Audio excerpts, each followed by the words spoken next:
simulate going out to brunch with some of your friends, something that we have not been able to do for quite some time. So that's going to be one of the first things I do when I come back. So today we are going to talk about the political process.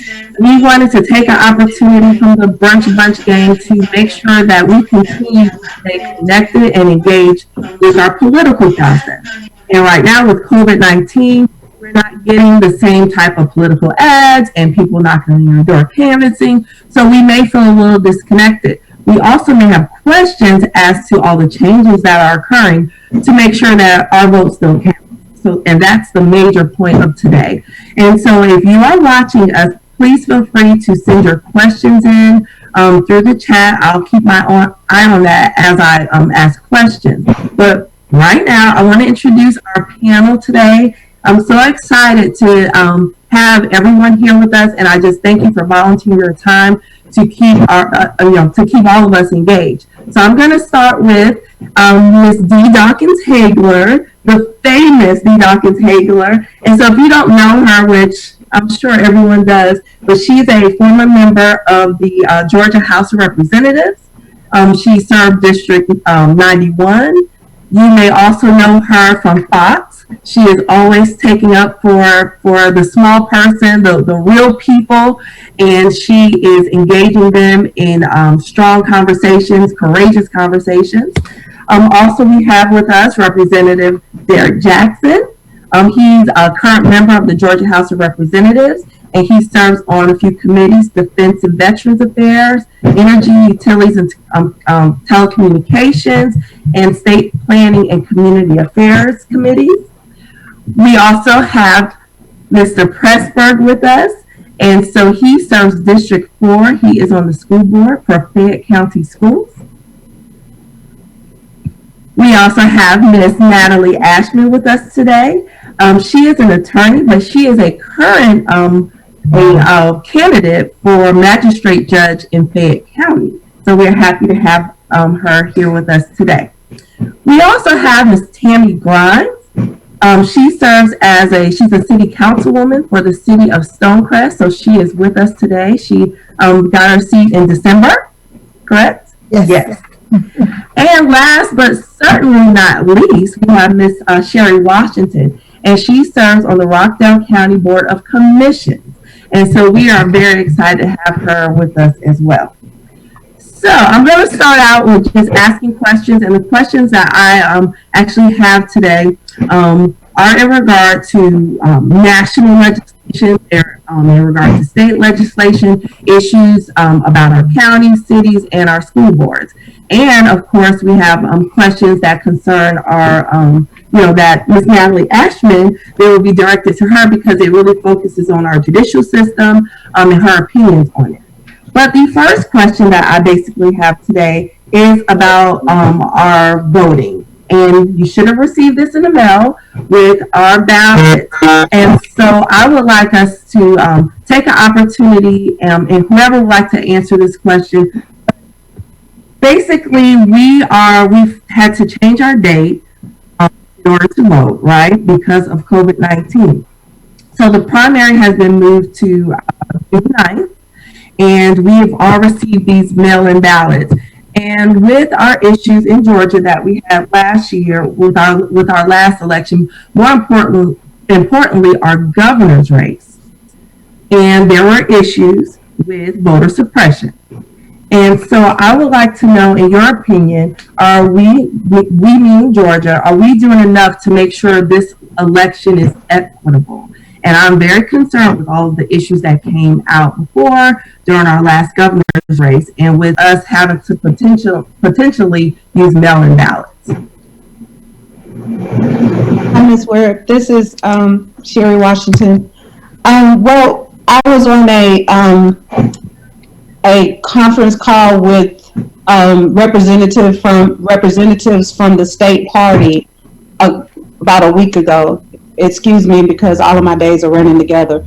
But they actually see the absentee ballot process as a way to help the Democrats in this election, because it is process where we're more passive, where we send off for a ballot and then we can sit in the comforts of our home and mail in your ballot. You don't have to go anywhere. So they're actually wanting us to push this absentee ballot process. I know in Rockdale County, as of Friday, we had over right at 5,000 absentee ballot requests that were requested. In Georgia's 2016 race, we only had 5,083 Democrats that voted. So to me, this is a tremendous opportunity for us to push this absentee ballot race and get Democrats out to vote. Okay. Hey, Lydia. Yes. The only thing I would add to Sherry's point, this could be a huge win for Democrats. We sent 6.9 million absentee ballot applications. This is the first time we've done this. There's always been talking points in the past that we shouldn't do it, but this time we have. We invested in it. There are 2 points about the absentee ballot there I just want to raise some caution. One is training, and the other one is trust. I've been on the phone with a lot of my constituents in District 64 the last couple of weeks, and one in particular, Miss Irma, 74 years old. She told me, she said, "Listen, this is the first time ever that the government sent me an absentee ballot application." So she thought it was a hoax, a fraud, right? It's never been done. And so we just got to make sure that we train all constituents, all voters in Georgia, how this absentee ballot application, you simply got to complete it correctly. There's 3 ways you can submit it, right? By mail, you can make a copy of it with your phone. Just make sure the barcode is not obscured. And the other one is the fax machine. I'm not sure how many people use fax, but that ability is there as well. And so they got to be trained, because now they know that once they send the application in, they should expect the actual ballot itself and how to complete that ballot in a timely manner. It can't just be on the counter once they receive it. They just need to go ahead and complete it immediately, and then return it. But so training is one. The second, which is even more a concern, and that is trust. A lot of our constituents do not trust the system. We're still living the ghost of 2018. We all are very aware what happened in 2018 when Stacey Abrams was running. And so because of the ghost of, I call it the ghost of 2018, a lot of folks, a lot of Georgians may not trust this paper ballot. Again, using Ms. Irma as the example, she threw it away, right? And she said that, she feels more comfortable in going to press the ballot at her precinct, casting her vote. And even that is creating some level of concern, because we have new voting machines. And so you have this perfect storm where we continue to move the date of the primary. You have all these absentee ballots that we mailed out. It doesn't require postage. Once it goes to the mail, it automatically goes to the Board of Election and process accordingly. But if Georgians don't trust the system, it could be an advantage or a disadvantage. So we just don't know. We don't have the data. But I just want to add those 2 points to Sherry's point. Okay. Would anyone else like to chime in before I go to the next question? Well, I'll just say, this is Tammy Grimes. I'll just say I am hopeful that with Corona and with the new voting machine presenting some potential confusion for those who did not get an opportunity to practice before we had to shelter in, that the absentee ballot would look all the more beneficial. The state realizes that all eyes are on them. Yeah. And so we dare not have a repeat. And if Ms. Irma and her crew would make sure that their ballots were counted, and then the millennials and their crew, I think with enough different generations making sure that that ballot is counted, because I just don't know how many people will get to stand in the line to do the votes. And then we also have the issue with the poll workers. Are we going to have enough poll workers? Yes. That brings on another situation that we've never had to, I don't believe, deal with. And most of those were our seniors who were retired, and that was their little change during those times. So it's just, as you say, Representative Jackson, it is a perfect storm, but I'm sure believing that the sunshine is going to be on our side. And I agree about that. I have one thing to add to that before you go on. So also, two things actually. A lot of people just threw it in the trash, and not because of trust, they thought it was junk mail. And so now we've got to go back and educate them and say, okay, did you fill out your application for an absentee ballot? And then if not, we need to some kind of way get it to them.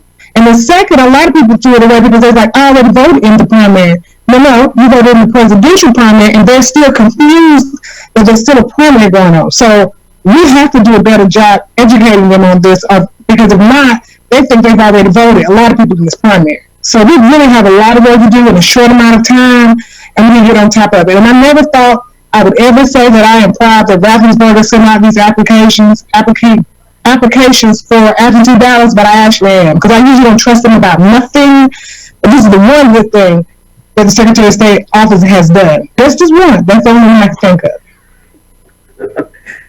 I would definitely agree that education is important, and this is where your local committees come into play. If you serve as a precinct captain or anything like that, really mobilizing your volunteers to still do canvassing, and just through phone banking and using minivan to make sure you reach everyone, and tools like Slack. But it's getting ahead of everything, so before the ballots come out, make sure you communicate with your group, whoever you're responsible for.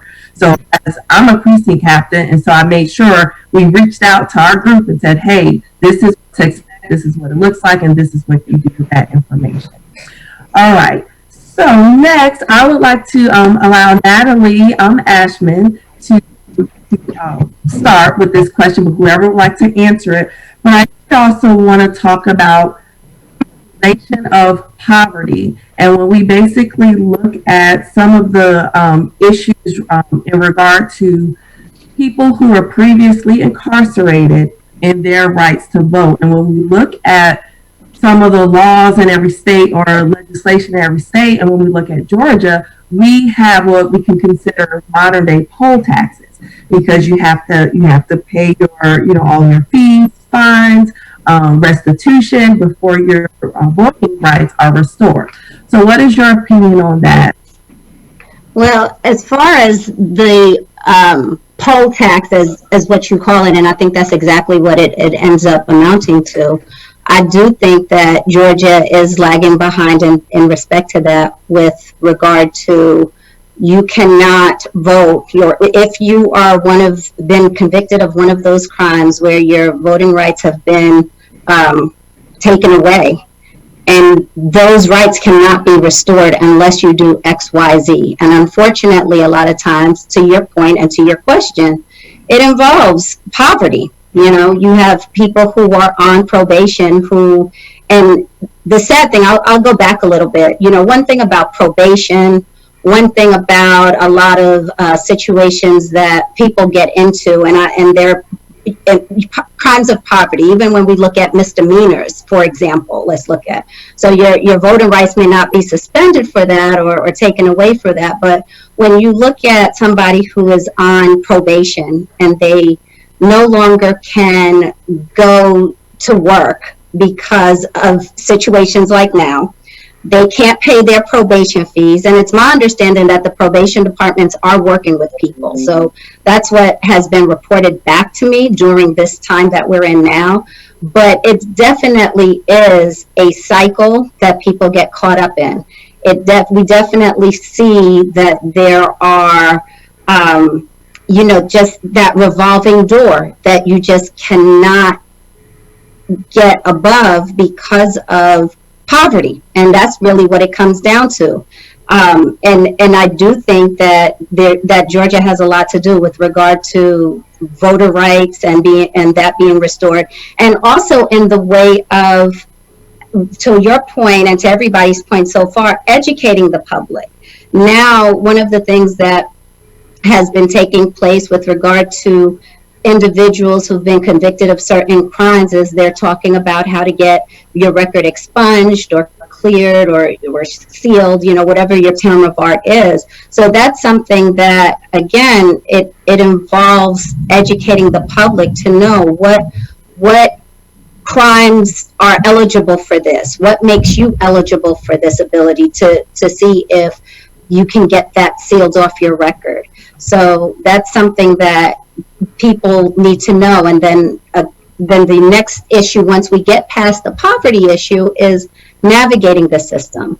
You should not have to have an attorney to navigate the system. That's the sad part about it. Yes, I'm an attorney. Yes, I get people who come to me but the system, especially when we're talking about basic rights, it shouldn't involve you having to come up with thousands of dollars to hire somebody to tell you how to do it for something basic, right?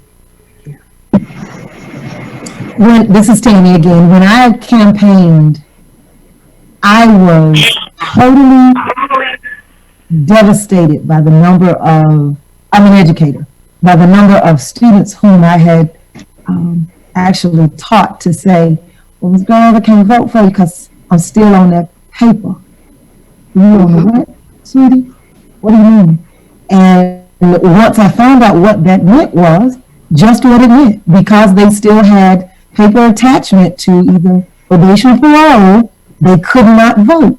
Many of them didn't even know whether they could because they did not ask. And so it was the latter part of 17 once I heard that I started saying, okay, even if you're on that paper, as soon as you get off, you make sure you know that you can vote immediately, because Georgia is an immediate return if you have satisfied everything. And so that's a piece of personal kind of education that I would love to be able to help bring about a change with that. That's just kind of tugged at my heart for the young, and I'm talking about my young Black boys. Mm-hmm. Then they have to make sure that they are not eligible, because a lot of people who have misdemeanors for some odd reason think they cannot vote. Misdemeanors does not mean anything. It's only if you have been a convicted felon and you still have restitution to pay back and you're still on parole. So we got to be clear that they're educated in that. Georgia's only one of 21 states that does that. 11 states, they don't care. You will never get your voting rights back.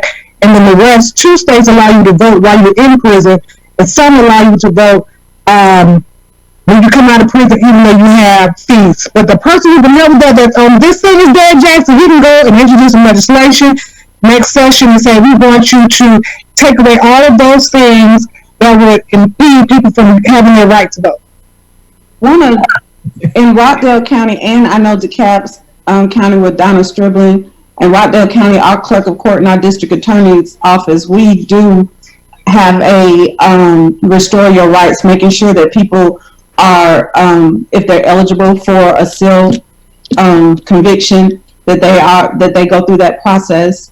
And then I know Donna Stribling offers that also in DeKalb County. So the resources are available. I know in Rockdale County, we've done it once a year for at least as long as I've been on the county commission, maybe more. Did you get my challenge to you? Yes. As a matter of fact, that's the reason why I'm asking Lydia just for give me 60 seconds to respond to D. Hagler. So D is exactly right. We collectively as a group, as a community of people, we tend to not put the energy in the judicial branch as we should, right? When we see, for those of us on the legislative side, what really gets me going is when they try to take laws and move them from misdemeanors and turn them into felons, right? And so we always had that battle. This minimum mandatory sentences, these kind of things on the legislative side, we always had those battles. But to add on to what Dee's point, I think we should just get excited as well. Every 2 years, every 4 years, every time the ballot box is open, we should be concerned who's going to be placed on the Supreme Court. We should be concerned who's going to be on the federal bench. These are lifetime appointments, right? And so we don't get as excited as the other side do. I mean, they don't even have a platform sometimes. They'll say, we want the next 2 Supreme Court picks. And that's all they'll campaign on. So we just need to get excited about and understanding the judicial side of things. You know, we have smart lawyers like Natalie, but we need to create a pipeline of a bench, if you will, of lawyers and have them ready. We have our list, so when we get in the right position, we can appoint some powerful attorneys to look for and sit on the federal bench, district, Supreme Court, all levels, right? We gotta really start focusing on the judicial branch of things and not just the executive branch and the legislative branch. Yeah, if I could add on to that, Derek, I think one of the problems we have here in Georgia with getting people excited about these judicial elections that we do have in Georgia, there's sort of 2 problems. One is that these elections happen during the primary in May, and so it's a different sort of timing than people think of for electing important people. And then the second problem is we have this issue where the governor can appoint in terms of vacancies, and then elections get canceled and postponed. And we have a situation right now where, we have sitting Georgia Supreme Court justices that are hearing their own case on whether or not elections have to happen, kind of like Brian Kemp ran his own election. These justices are deciding in their own case. And so I think, whether it's legislatively or constitutionally here in Georgia, we need to fix some of these problems with our judicial election system. Okay, thank you guys so much. So what we're going to do now is go to a break, and when we come back, we're going to start with Mr. Pressburg, and we're going to see when he's going to let these kids come back to school. So we will be back right after these messages. The Creole seasoning is a sodium-free and sugar-free blend that's versatile enough to put on anything. One of the first blends I developed more than 8 years ago, the Creole seasoning has an unmistakable aroma, a bold flavor, and a little heat for character. Every time I open one of these bottles, I hear trumpets and big band music. The Cuvée Group is a Florida-based marketing and training consulting firm. We help businesses communicate to their target audience and engage them in conversation. We also help to expand their audiences, which will ultimately result in growth for those organizations.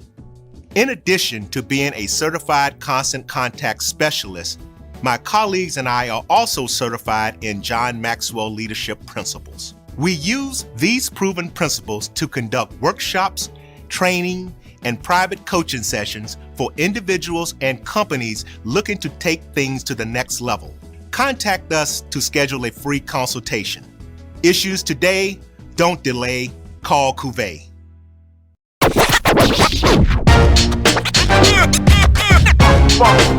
It's like a loot machine. All around town, people trying to get down.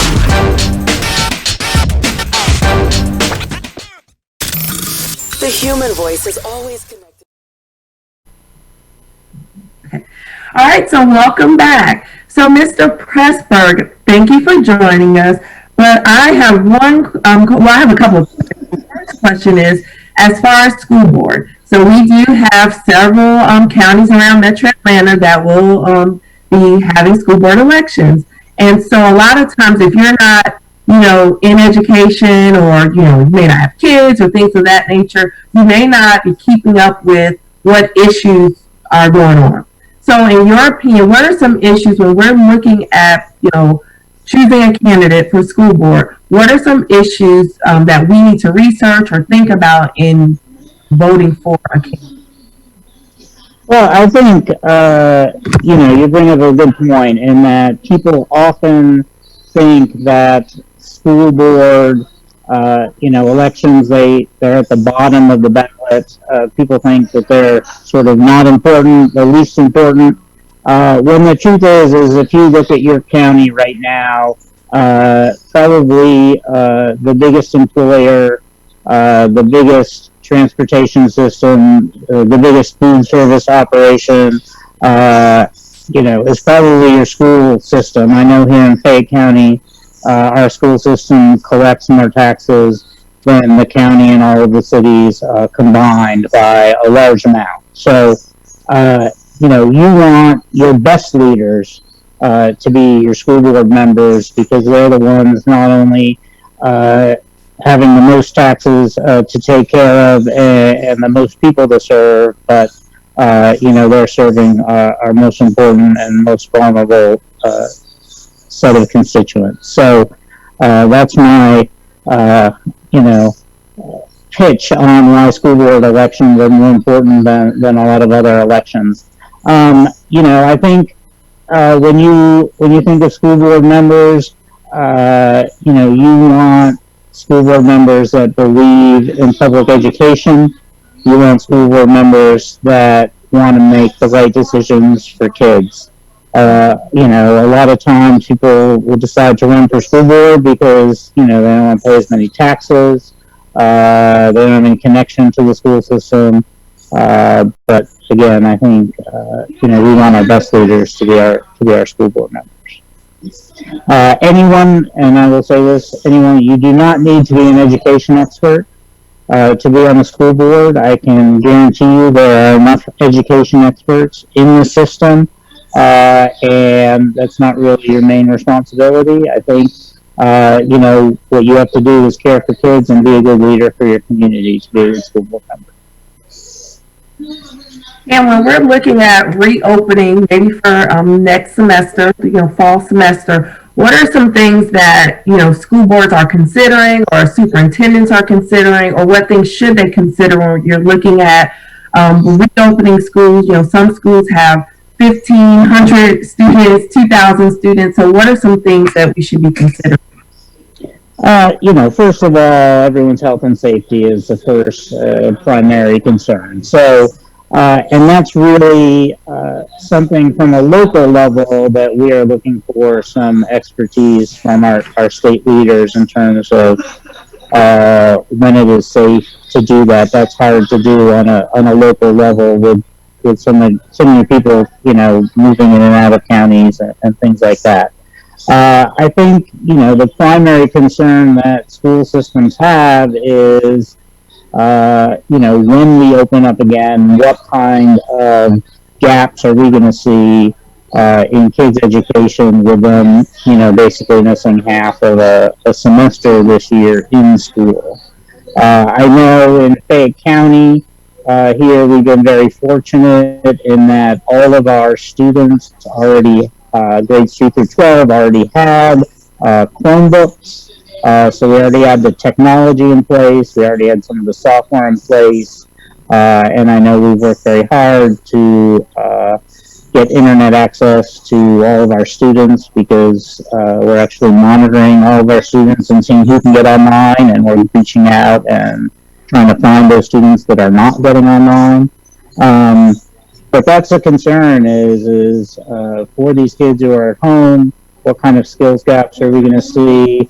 And particularly, are we going to, we know we're going to see these gaps. And, the worry is of course, the most vulnerable and the kids who were most behind before are sort of, in the hardest situations when it comes to trying to keep up now when we're doing things virtually. So all of those gaps we worried about before are going to increase. And so then how do we deal with that when we come back? All right, thank you. Okay, so I will ask for this question is going toward Tammy. We'll start. But looking at City of Stonecrest, and if you would like to share, I've wanted to know more about the economic growth and how do you see, what are some of the companies or businesses with COVID-19, a lot of businesses are closed and we are going to reopen one day. But looking forward to what kinds of businesses do you want the city of Stonecrest to attract? Okay, so we'll talk about what what's going to be best for Stonecrest, and I'm not of the persuasion to have anybody who's not considering themselves as partnering with us. So there has to be a community benefit for a business coming to Stonecrest. It just can't be about the dollar for that particular business. If you're not going to make my community better, you might take that business somewhere else, because we have to receive a benefit from the business being there. Those things that are, I guess, with COVID now, I'm sure that there are going to be a lot of maybe small businesses that we once had that are going to be looking to come back, because we know that those are the foundation of our economic system, are those small businesses. So just looking for businesses who will want to be a part of our community improvement district. That means those businesses want to make the community in which they where they have their business better by becoming a member of that group. So anytime that there's we can look at a lot of things that we say we want, but right now we just have to be realistic. We might have some true vision for resorts and hotels and all those things to come later, but right now that's not what, COVID has changed our minds on a lot of things. So I think still those businesses that are still wanting to be in Stonecrest and will agree to be partners with us are the ones that I'm looking for first. Yeah, that's enough. Yeah. Okay, and Sherry, thanks for joining us. Sherry had to take a break because she went to San Francisco. It was just better weather. So, Sherry, we asked a question about economic development in your area, and so you represent the county of Rockdale. So when you're looking at what businesses you feel like Rockdale should attract, what are your thoughts on that? What do you envision Rockdale economically? And don't forget to unmute. I'm so glad to be able to answer this question, because we have done so much in Rockdale County to promote economic development in my 3 years. First of all, we streamlined our community planning and economic development process, where you can do a lot more things online. So that's helping usher in businesses. We've had a lot of businesses that have extolled the virtues of this administration on economic development and the things that we've done. Secondly, we are in the process, the very beginning of coming up with an economic development plan for the county, looking at what resources we have, looking at our demographics, looking at, Rockdale County land-wise is the second smallest county in the state of Georgia. However, population-wise, we are in the top third. So, we have a dynamic there. Where do we put the businesses? What kind of businesses do we want? And all of that will be a part of the strategic plan. This is the first time that's been done in Rockdale County history, and I'm so glad. I did a economic development kickoff where we're actually partnering with the University of Georgia and the Carl Vinson Institute of Government. And so they're going to help us develop that strategic plan. In the meanwhile, we have Signal Road, which is a major corridor in Rockdale County. It's going to expand, and it's going to be similar to Salem Road or a major corridor. Right now, some places it's a 4-lane highway, but mostly it's 2-lane. We're trying to expand it all to 4-lane. Well, my thoughts about that was, if we don't plan it, then it's going to be something that we don't want. So it's going to look like other areas in the county. And I said, well, let's do this differently. So we actually applied for a grant, and we were able to come up with some funding so that we put together what's called the Signal Road Corridor Study. We've asked for community input, and we've come up with a way that Sigmund Road is supposed to look when you come into Rockdale County. As this goes through, we wanted to have the business with a certain aesthetic. We want to have at the northern part of it, it's supposed to be mixed use. We're planning for a mixed use development, having an overlay district, different things, so that when you enter Rockdale County, you're like, you know what, this is a place that I want to do business. I want to find a home and different things like that. The other thing that I'm very excited about in Rockdale County is called Millstead Village.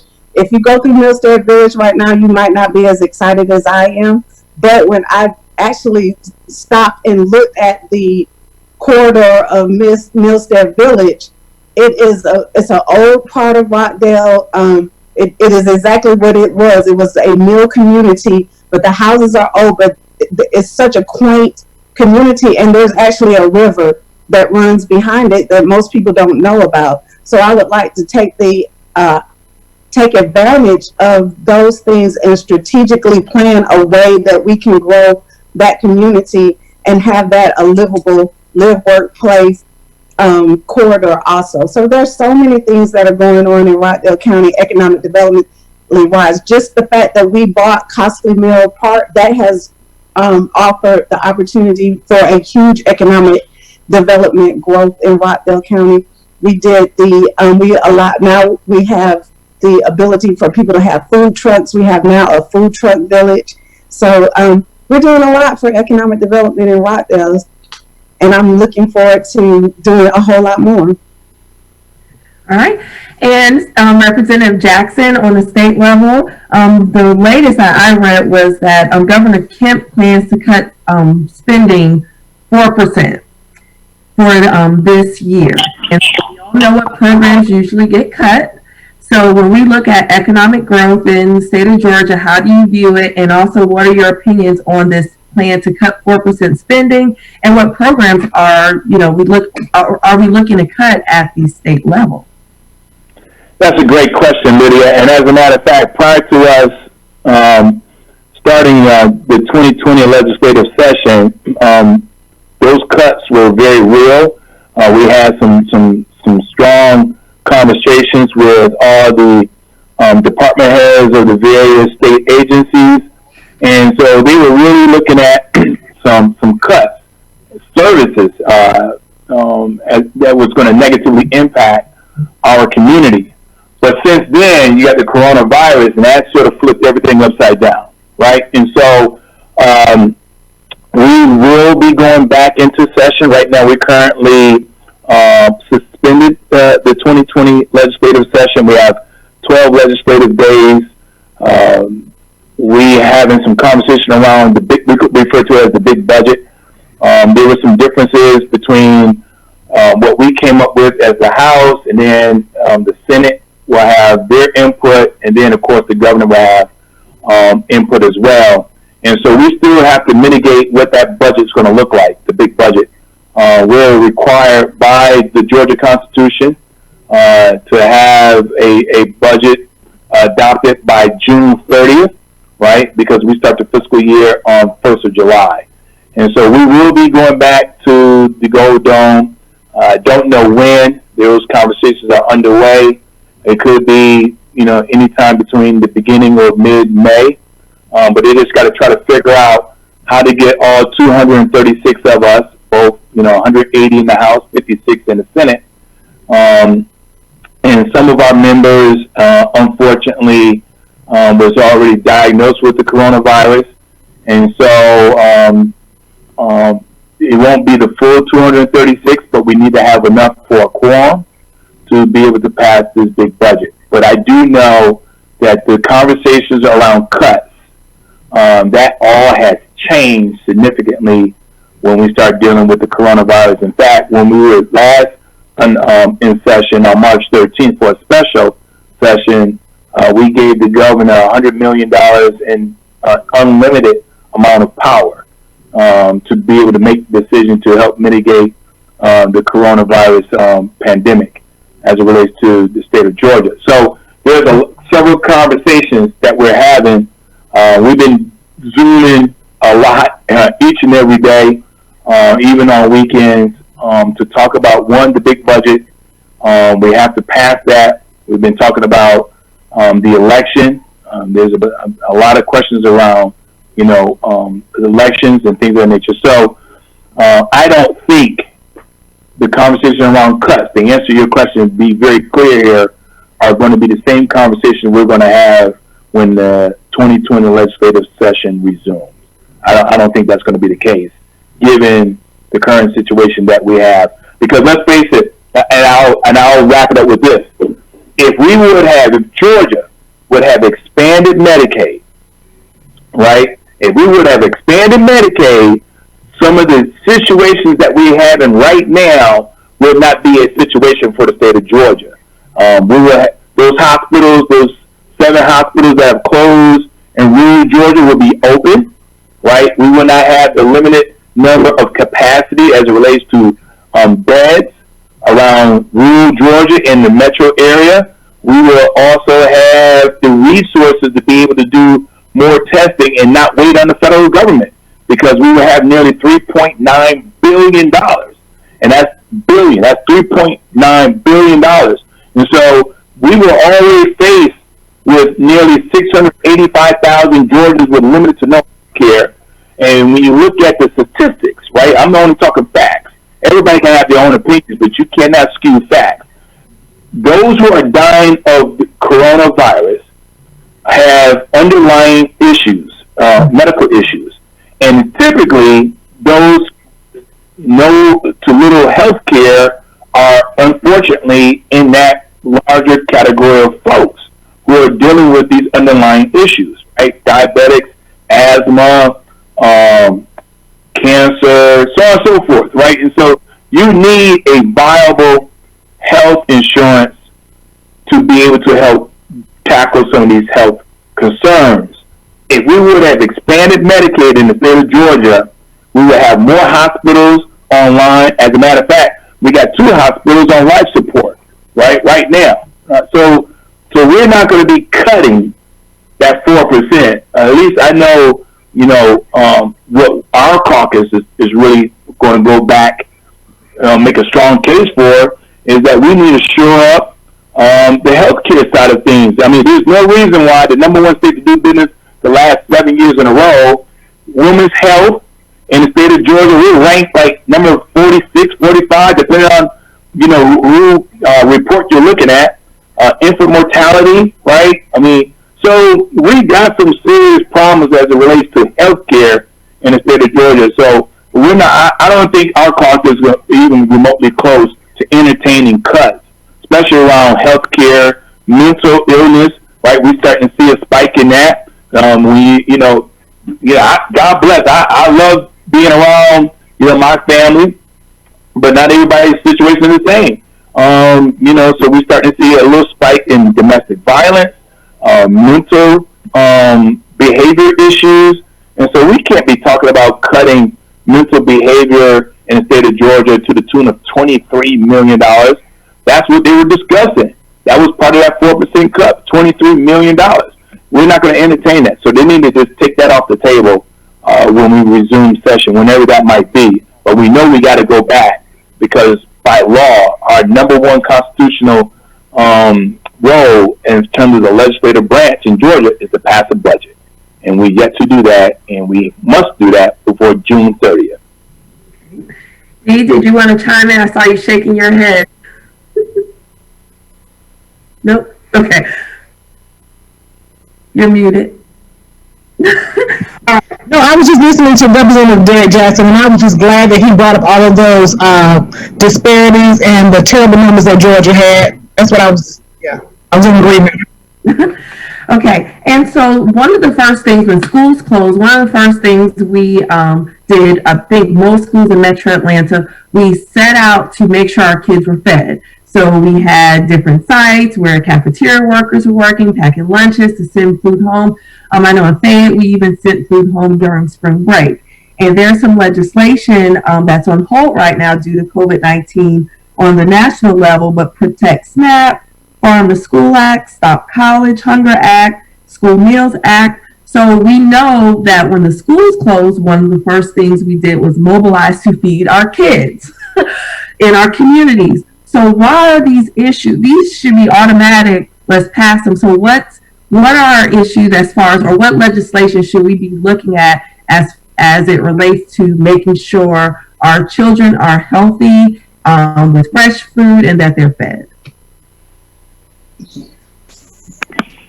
I think it started that first, Lydia. So, the previous administration, the Obama administration, really put us on a good trajectory, right, in terms of nutrition for those children that are in the public school system, right? But in the last 3 years, we start to see a departure. And I think when you look at everything being placed on hold, the question is going to become a couple of things. One is because we just passed, we as a country, $2.2 trillion. I want that to marinate for a second here. That $2.2 trillion, typically the argument is always we don't have enough money, right, to be able to facilitate some of these programs.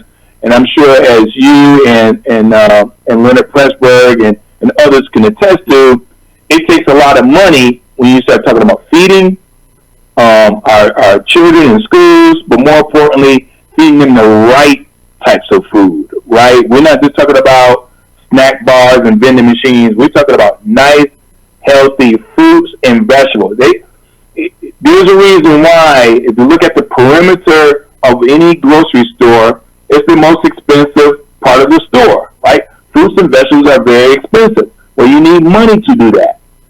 We just witnessed the federal government passing a $2.2 trillion with no strings attached, right? They gave this money out like it was candy. So now when this legislative session resumes, both at the federal and state level, the question is going to become, where's the fiscal note? You always need a fiscal note when you start talking about, and I'm sure Dee can attest to this as well, you need a fiscal note, right? How much is this going to cost us? And when you just passed $2.2 trillion, you just alleviated the excuse that we don't have the money, right? Or we're not going to pay it forward. So that's going to be the real battle, Lydia, is all those pieces of legislation that you mentioned, all of them require a fiscal note. And the question is, are we going to exercise the political courage and the political capital to do the right thing? That's the question. I say yes, right? We got to make sure our babies are fed, because you can't learn if you're hungry. Little Susie and little Johnny is not going to be concerned with what's 2 plus 2 if their stomach is growling, right? And so we got to look at a very comprehensive way of making sure that the children are fed, they get the proper nutrition, the proper food. It's going to cost us money. And now that we're in this new normal, what does that look like? Do we deliver food to folks' homes, right? I mean, Leonard Pressburg already mentioned, we already gave them a laptop, but they can't consume a laptop. So we can connect them now to the curriculum from the teacher to the student, but they're hungry. And the reason why they're hungry is because probably they don't have food at home. So how do we facilitate that particular link? Now that they're at home, they're starving, do they plug in, regardless if they have a laptop or not, do they plug in the right way mentally when they're physically hungry? I think it shows you just a little bit the problem with the fact that we have chosen to make sure that children get food through our school system. Ostensibly our school system is to educate kids, but we've turned it into sort of the repository of being a provider of any social services that children need, because I think, as Representative Jackson says, we don't have the political will to tackle these problems head on and directly, and we try to work around them. And the fact that schools are closed now are pointing out the problem with that, in that, we can't feed kids when schools are closed, and you know what? Schools are closed a lot. Schools are closed every weekend. Schools are closed every summer. Schools are closed every spring break. Maybe this isn't really the best way to provide food to hungry kids. We are, as a school system, doing our best within the federal guidelines of trying to get food out to the kids we know that need food, but should that really be a school system responsibility, and is that the best way to administer those kind of things? If I may add, but we have watched businesses step up. I know we have some very good friends that have McDonald's in my district, and they have volunteers deliver food. And so to school board member Mayor Pressburg's point, there's a gap, and we've watched now in the last at least 4 weeks or so that churches, non-government agencies, business partners like McDonald's, they stepped up to help fill that gap that the school system, they were satisfying while the schools were open. And so, I mean, it's crises such as this, we see leadership, well, there's different types of leadership, but real leadership that is concerned with the people and not profits, but concerned with the people, rise to the occasion to make sure that the right thing is done, to make sure, in this particular case, that those children are being fed, and that creates a conducive environment for them to learn. So we had, go ahead, Chair. I'm sorry, 2 points. I was very, very proud in Rockdale County that we had already had systems in place. We've been feeding children for a very long time during the summer months and on spring break. So when this pandemic occurred, they just had to put the system in place. It's working very well. I've gotten a whole lot of positive feedback. So I would like to say congratulations to the Rockdale County School Board for being forward thinking enough to having our children have been being fed from the very beginning with no breaks. But secondly, Representative Jackson for President, thank you, sir, for all of your remarks. They've been wonderful. I'd just like to say kudos to my school system, the DeKalb County school system, who actually, we've had the feeding sites and the kids have been getting there, those who have transportation to get there.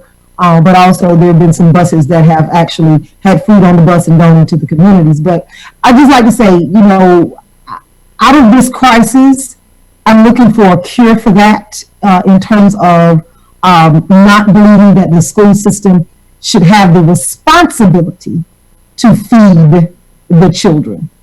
There are some systems in place that may need to be overhauled or relooked or given a second look, but we have to find a way, because, as you all have said, it's the most horrendous thing to have a child get into behavioral trouble because they're not paying attention academically, because no one has asked them, are you hungry? I have taken food out of my pantry from my privileged children who did not want all of the snacks in the bag, and I've taken those to places that I've worked and said to particular children, especially those who may come from, who may have some added issues in the school building, and I've said to them, beside my desk is a bag. You have a pass from your teacher, you go in, you get something, you get better, and you go. I know how I am when I'm hungry. I am not nice. And when children don't have an opportunity to be fed, and over the weekend, it's a hard road to hoe. So I just hope that this crisis brings about some cures to the things that ail us. So as it relates to children being hungry. Thank you. And we are going to take a break, and we will be right back with you with some closing comments. And I have one final question. So see you when we get back. The human voice has always connected audiences with experiences. Major brands all across America have trusted Kever's voice time and time again. Conversational, powerhouse, intelligent, and sincere. That's the voice you need for your creative marketing process. KEAVERSVOICE.com. Kever's Voice, Kever's Voice, KeversVoice.com. Always on, all the time. Now, you can live in Texas and not have a good red meat blend. Texas Cowboy Dust is designed for steak and other red meats. It's out to be my most popular spice blend, made with onions, peppers, ground mushrooms, pink salt, and other spices. Texas Cowboy Dust also goes great with chicken, pork, vegetables, and adds a restaurant-quality sheen to gravies and sauces. Majesty is a premium health and wellness tea line focused on bringing delicious yet healthy tea blends to the community. Filled with an abundance of vitamins and antioxidants, we work to blend teas with exotic spices and fruits to produce scrumptious and wholesome beverages. So check us out at mymajesties.com.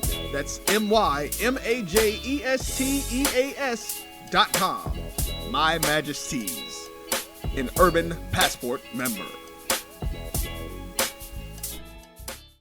Are you hungry for authentic Caribbean food like jerk chicken, oxtail, red snapper, shrimp, tofu, and rasta pasta? Well, find your way over to Mango's Caribbean Restaurant, 180 Auburn Avenue, right next to Royal Peacock in downtown Atlanta. Them belly full, but we hungry. Mango's Caribbean Restaurant, open daily from 11 a.m. to 10 p.m. And on Friday and Saturday, we're open till 4 a.m. Come to Mango's and put some spice in your life. So we've got a good thing going.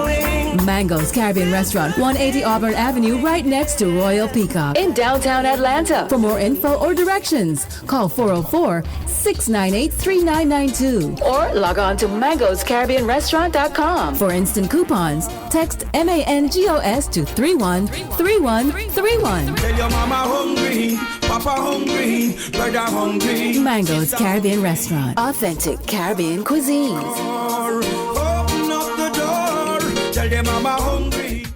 Let's face it, shopping for insurance can be time consuming. That's why when it comes to your auto, home, and life insurance needs, make things simple and trust the experts at Allstate. They will help you get the coverage that fits your needs while helping you bundle your life, home, and auto policies. Bundling saves you money, sure, but it also saves you time, so you can enjoy the things that matter most even more. Contact me, Tammy Haynes, your local agent, for a free personalized insurance quote. Allstate, are you in good hands? The Creole seasoning is a sodium-free and sugar-free blend that's versatile enough to put on anything. One of the first blends I developed more than 8 years ago, the Creole seasoning has an unmistakable aroma, a bold flavor, and a little heat for character. Every time I open one of these bottles, I hear trumpets and... All right, welcome back. I'm just so glad you guys stuck with us. And again, if you have any final questions, feel free to send them to me. But my final question is in regard to Representative Vernon Jones, who we all know as a lifelong Democrat. And he basically came out recently and stated that, you know, although he is a lifelong Democrat, he does support President Donald Trump. And these are the reasons he supported him. He supports him because he states that his policies in reducing Black unemployment is a historic low, criminal justice reform, protecting the nation from illegal immigration, and his support for historically Black colleges. And so Vernon Jones was one of the first Democrats I knew about when I moved from Florida to Georgia, well-known Democrat. So I just want your opinion on two things, one or two things. One is your opinion on his comments, because I feel like I've missed something. Number two, how do you feel this administration nationally has handled this crisis? What are your thoughts on their leadership? And is Representative Jones, is he valid in his remarks? Okay. So this is a setup, Lydia, but it's okay for the setup. Vernon Jones, I've known him for years, and he's consistent. But right now, I feel like he's having some type of mental breakdown with the passing of his mother, because no self-respecting, to me, Democrat, or less, would support Donald Trump. Now, that being said, he supported Trump in 2016, which I told him that was going to be the downfall of his career one day. And then he supported George Bush in 2004. So this is nothing new. I mean, this is what he does. I mean, he told, teetotal, whatever you call it, around with the Republicans way too much. And that's very dangerous when you send mixed messages like that to people. And so I'm just appalled at why he would do that right now, unless he's one, experiencing mental illness, because truly he could have said absolutely nothing and waited after the primary to say it, and he would have been back in his seat. So this makes me think that he's mentally ill or disturbed right now. But it still doesn't give him a pass, because why would anybody support Donald Trump if they're in their right mind? Because his policies have been very, very detrimental and dangerous to all of us, and I think it's absolutely asinine, crazy, backwards. I don't know what you want to call it. And the bad part about it, that is, Vernon, that was the seat that I gave him to run for another office, and I'm very surprised that Vernon would do that. But Vernon has always walked the beat of his own drum, and he will stand flat-footed, and before he says, I made a mistake, he will double down, just like Trump. So that's narcissists together, and that's my story, and I'm sticking with it. Anyone else? Okay. The only thing I would add to my good friend B, so Representative Jones, in which I serve with, represents the deepest, darkest blue districts, right? I mean, you can't get no more Democratic concentrated districts, and I'm sure Dee can give you more specifics because she represents that area, but I'm just saying, so for a representative, both the House and the Senate, you are to speak with the voice of your constituents. And he did not speak with the voice of his constituents. He's not representing his constituents. This is America. Yeah, you got your First Amendment right. You can say and do, but in your official capacity, you got to speak. This is just me. You got to speak with the voice of your constituents, right? And so that is a complete disregard to that. The second thing, he did a complete disregard. When you qualify, for those who don't know, we signed a pledge to hold the democratic principles. And so that's the reason why our chair, State Senator Nikema Williams, came up with a very strong response. That's why our caucus, our minority leader, our whip, and our chair came up with a very strong response. Yours truly came up with a response as well, saying, you got to represent your people. That's why we use the word representative, right? You got to represent their voice. And I can't find not one person out of that district agrees with this current administration at any level. And to answer part B to your question, Lydia, the answer is no. He is not leading COVID-19 in the right manner. I mean, let's just put this in context. President Obama not just had one, but he had multiple viruses that came out. H1N1, Ebola, swine flu, bird flu, Zika virus. He had them all. But he was also dealing with the Great Recession at the same time. And we did not close schools. We did not shut down the border. We didn't do a lot of things because the right kind of leadership, you go and get the subject matter experts and you empower them to do their job, right? You empower them to do their job. So you call up as the president and say, hey, CDC, I need you to do this. You have the embassies. Oh, yeah, by the way, you have your embassies all filled around the country, so that could be your first line of defense from a foreign perspective. And as a retired naval officer, we want to fight the battle offshore. We're fighting the battle now onshore. you should never be in this kind of predicament. And so the current administration will get a F plus, a F plus if I had to grade them. No leader gives himself a 10 when you have tens of thousands of Americans dying. Zero. And I hate the fact that they even put up this 100,000, 200,000, because you're telling someone's loved one that there's a casualty of war. I get it when I'm in battle. We should, as a president, if I was a president, this is what I would say. I don't want not another death of an American. And even if it happens, I'm sending a message to every agency. I want you to throw every resource possible to prevent another American dying. I don't care what demographic, what age, what color, what race. I don't want another American dying. And if someone dies, you got to explain to me why. Don't tell me we put all these roadblocks and all these protocols and all this red tape. And so that's how I'll answer part B to your question, Lydia. I would give this current administration an F plus. He's not empowering the subject matter experts to do their job. We got CDC right here in our backyard. I would encourage Governor Kemp, just call the CDC and say, hey, I want y'all, since the federal government not going to use y'all, since you're in my backyard, I need you to be at my press conference every time. Because the 10.8 million Georgians, at least they would know that we're using an asset right here in the state of Georgia. I'm going to mute. Would anyone else like to chime in? Well, not on your question, but just to make a statement, we've lost 2 family members, so we have someone in that number. And then our community has just lost, as of Friday, I believe, another heavy hitter, young guy, Kenneth Saunders III. So we have been impacted, and I'd like to carry your golf clubs, then President Jackson.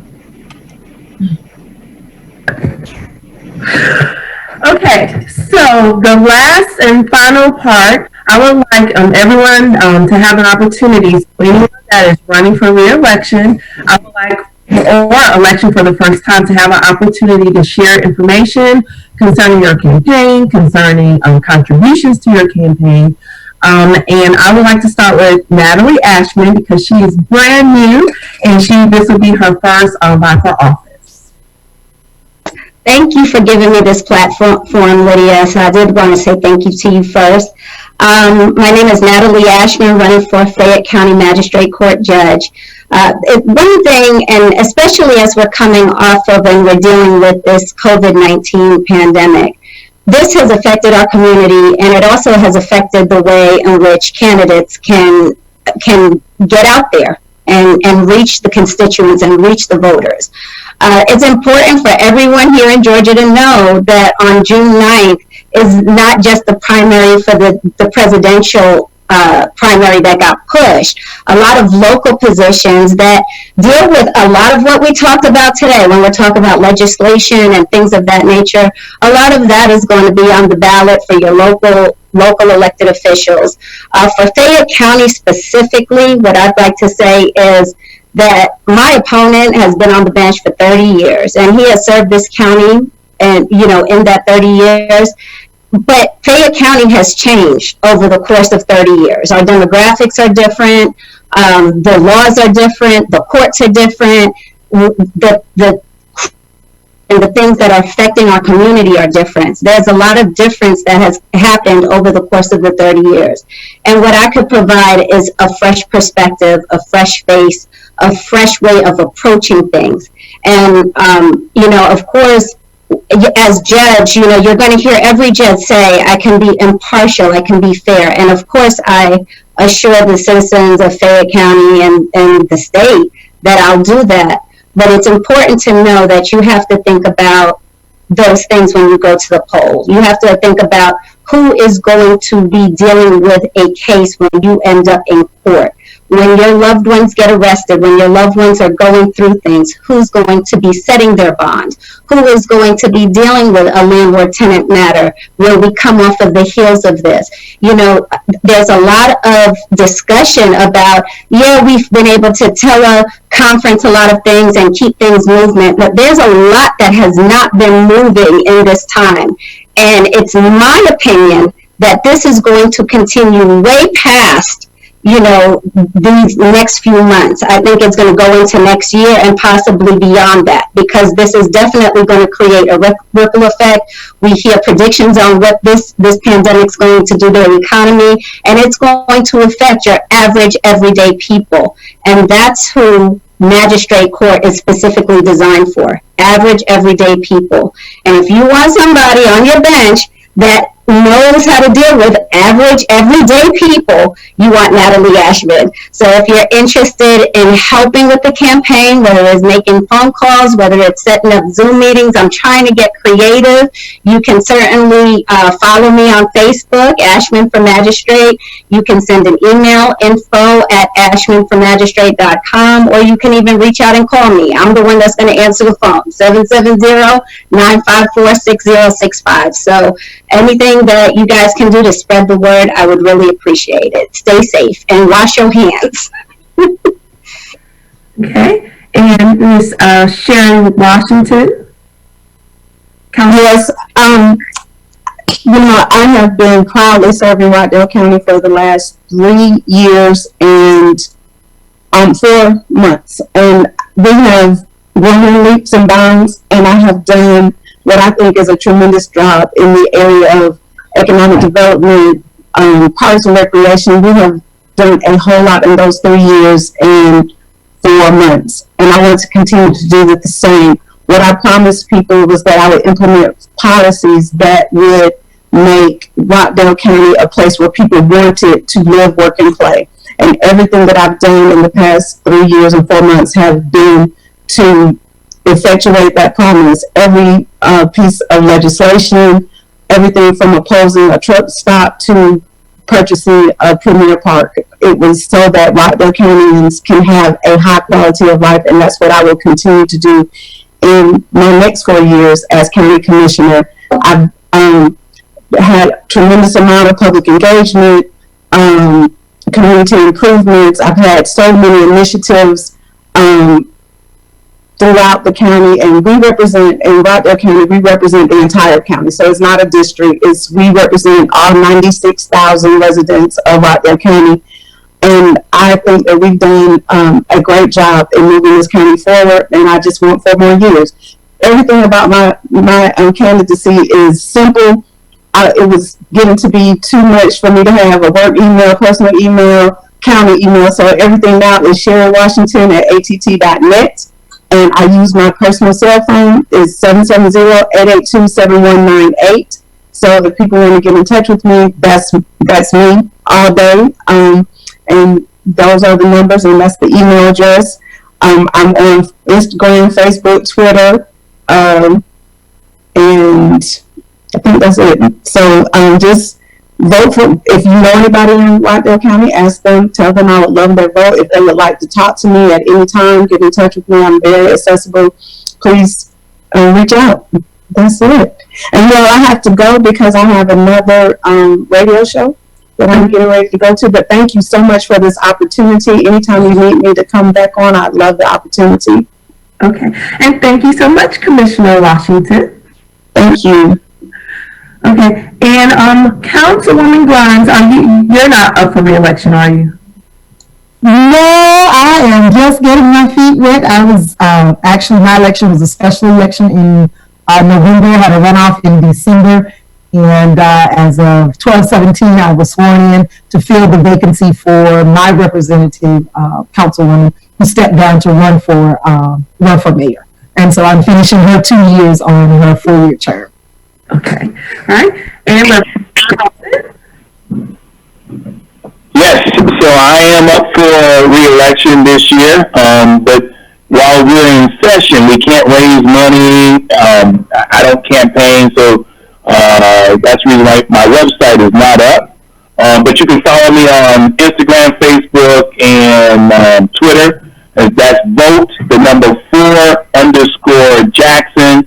And of course on Facebook it's real easy. That's Derrick, spelled DERRICK Jackson. And again, my handles on Twitter is the same as Instagram. The vote the number 4_Jackson. And looking forward to serving. This will be my third term, and just excited and energized to fight the good fight and make sure that the voice of the voiceless is heard and no one's left behind. That's one of our mantras that I did for almost 23 years in the Navy. So we got to make sure that they always say if you do the right thing as a leader, everybody will come back and win. If you could, Representative Jackson, I'm not sure if you're still raising money for COVID-19 to have meals available. So if you want to share that, please, and I can share the link out on the site. Yeah, absolutely, and thank you for raising that point, Lydia. So although because we by law cannot raise money for our campaign, me and one of my colleagues, Representative Beth Moore, and is raised funds, $11,000 in the last 5 days to assist one of our good friends, Representative Camilla Hobson. She represents District 153 down in Albany. And Albany is the hot spot for us right now.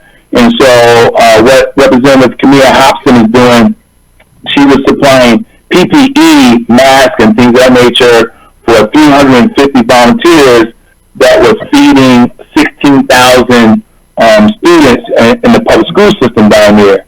And without the PPE, they can't be fed. And so we raised the funds, $11,000 in the last 5 days. So we've exceeded that goal. And so for everyone that participated and supported that effort, we, from the bottom of our heart, we say thank you. But we're just trying to get creative, and so I appreciate the opportunity to give a shout out and continue to support. Today is Albany. Tomorrow it might be a different county, right? And so this is when the community of one comes together and we show our true spirit of that neighborly spirit. And so that's what we did to help the hot spot in Georgia, down in Albany. Okay. All right, thank you so much. And Mr. Pressburg, did you want to share any final words? I know you're not up for re-election, but... No, not up for re-election. Two more years for me. Of course, anyone can contact me anytime if they have any questions about school systems or anything else. And it's been a real pleasure. Thank you, Lydia, for having me on here, and great to see all my friends on here as well. So thanks so much. All right, and please keep... Oh, yes. I'm sorry, can I add one more thing? Yes. Census. We still need, I know COVID-19, I know the election, but please, ma'am, please, sir, Census 2020, for those who are elected, we know how important it is to complete. It takes about 5 or 10 minutes, depending on the size of your family, but that Census 2020, we've extended the deadline to July now, but if you can complete that, that would be much appreciated, because that also dictates the number of federal dollars to come back to the state of Georgia to help facilitate some of those mandate services, but it also dictates congressional districts and things of that nature. So this is about power and money, and so we just got to do our part to make sure we complete the census this year. It only happens every 10 years, but we got to make sure we do our part now. And also make sure you're reaching out to your local elections office to keep up with deadlines. Do not forget to mail in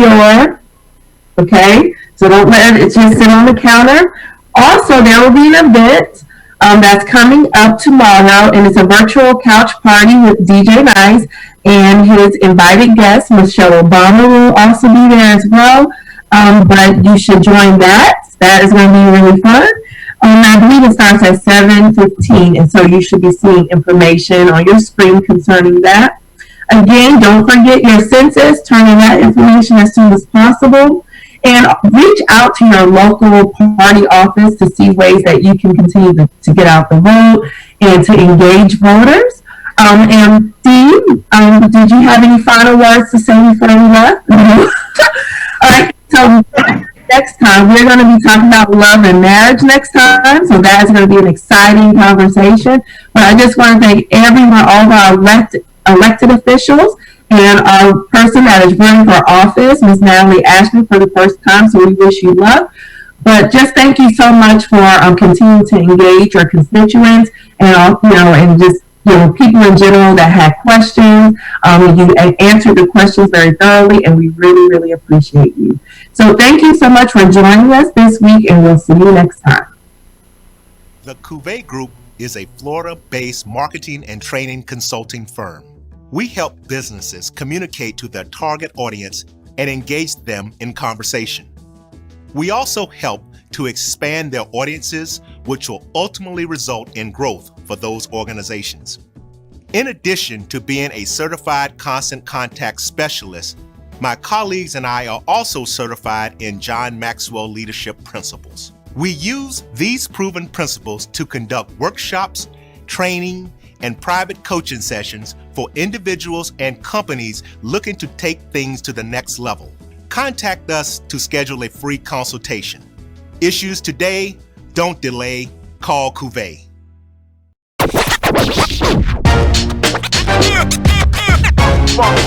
It's like a loop machine. All around town, people trying to get down.